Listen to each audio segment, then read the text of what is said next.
If you're dealing with withdrawal delays on Kraken, here's a clear, step-by-step walkthrough to help you sort it out. To begin, open the app and head to your Portfolio section in the bottom right corner. From there, tap on Transactions at the top so you can view your full activity history, including any crypto you've bought or sold.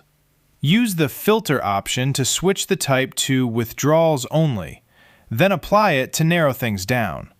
Once you see the transaction, carefully check its current status and confirm that all the withdrawal details are accurate. Before submitting a new withdrawal, double-check everything.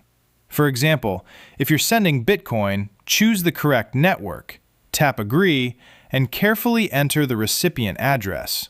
If a destination tag or additional account detail is required, make sure that's filled in properly as well. Even a small mistake can cause delays. Keep in mind that processing times aren't always instant.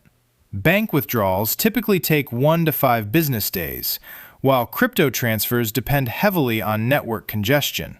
It's also important to review your notifications. Go back to the homepage and look for any updates.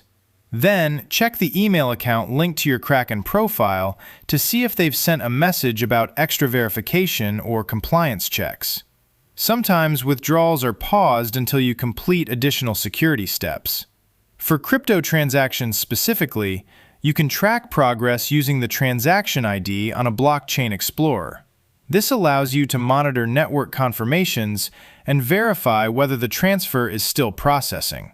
If the delay goes beyond the normal time frame, open your account menu again, visit the support center, and start a chat with their assistant.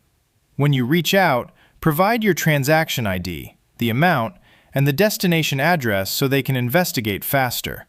Going over every detail carefully can prevent repeated delays.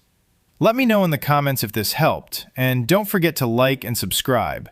Thanks for watching.